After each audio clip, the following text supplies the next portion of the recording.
ASMR 채널에 오신 것을 환영합니다. 저는 제이노 선생님 연구실의 영상 편집을 담당하고 있는 쇼입니다. 오늘은 커뮤니티에서 예고했던 제이노의 논리라디오의 첫 번째 이야기가 시작되는 날입니다. 제이노의 논리라디오는 100% 여러분들의 사연으로 이루어질 거예요. 선생님의 강의를 들으면서 난 이렇게 공부했더니 성적이 쭉 올랐다.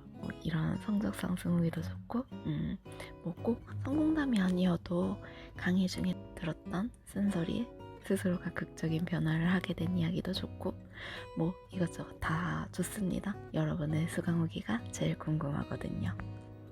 우리 서로 공감하고 배우면서 함께 소통해 나가면 좋을 것 같아요. 번째 시간 첫 사연 소개해 보겠습니다. 첫 사연을 고르는 만큼 많이 고민되었는데 새로운 해가 시작되는 첫 달이잖아요. 시작하는 여러분들에게 좋은 사례가 될 것 같아 선택해봤어요. 재수를 하며 이너쌤을 처음 만나고 포기하지 않고 끝까지 믿고 따라와서 멋있게 1등급에 안착한 김별성 친구의 이야기입니다. 안녕하세요. 저는 작년 6평, 9평, 수능 모두 3등급을 맞고 초 재수를 결심했던 학생입니다. 계속 3등급에 정체되어 있던 저였기에 재수 생활을 할 때는 공부 방법에 대한 변화가 필요하다고 판단했습니다. 그러다가 우연히 제이노 선생님을 알게 되었고 이노쌤은 다른 강사분들과는 다르게 논리적인 사고를 통해 스스로 해석할 수 있는 힘을 주신다는 점이 굉장히 와닿았습니다.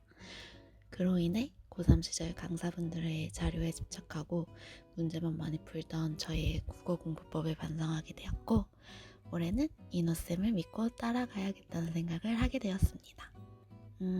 하지만 처음 듣는 이노쌤 강의는 굉장히 낯설었습니다.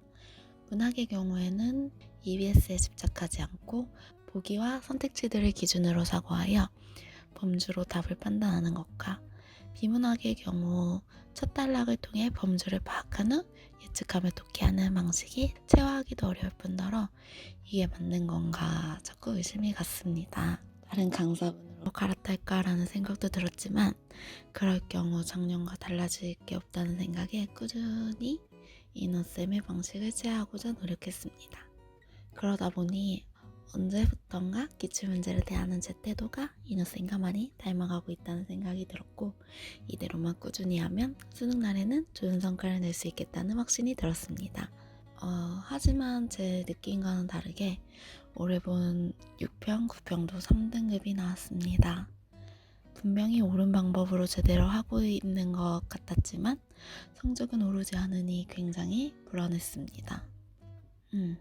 그때 이노쌤께서 하신 기본에 충실해라. 수능날 떨지 않고 불안해하지 않는 방법은 기본에 충실하는 거다. 라는 말씀을 듣고 떠한 상황이 와도 흔들리지 않을 기본을 다지는 공부를 충실히 했습니다. 수능 전날까지 기본을 다지는 공부와 그에 따른 기출 분석을 계속 반복한 덕에 수능날 1교시 국어 영역은 원점수 90점, 100분위 97, 1등급을 받았습니다.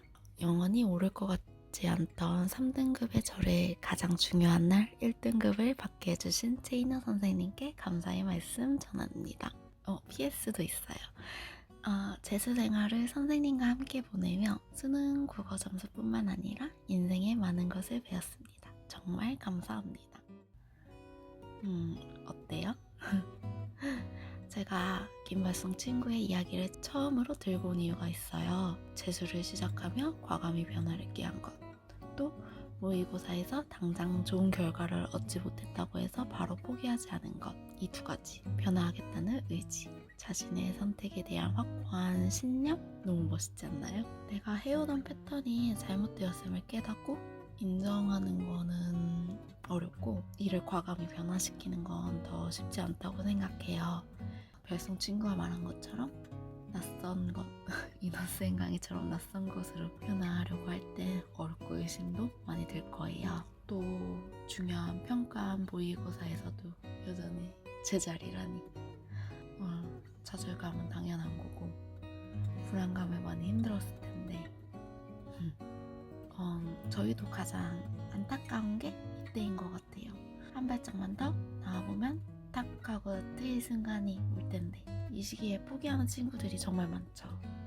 내 마음이 많이 힘들겠지만 김별성 친구처럼 자신의 선택을 한번 믿어보고 용기 있게 끝까지 밀고 나가보면 어떨까요? 방향이 올바르다면 반드시 원하는 목표에 도달할 수 있을 거예요. 김별성 친구처럼요. 첫 사연인 만큼 이 친구의 이야기가 가장 많은 친구들이 듣고 오래 기억이 남을 거라 생각이 들어요. 처음 수능 공부를 시작하는 친구들이라면 수능의 본질에 걸맞는 올바른 국어 공부법이 무엇인지 깨닫고 별성 친구처럼 다시 재도전하는 친구들이라면 변화할 수 있는 용기와 자신의 선택을 끝까지 밀고 나갈 수 있는 신념을 느끼셨길 바라봅니다. 오늘 이야기 마칠게요. 다음에 만나요.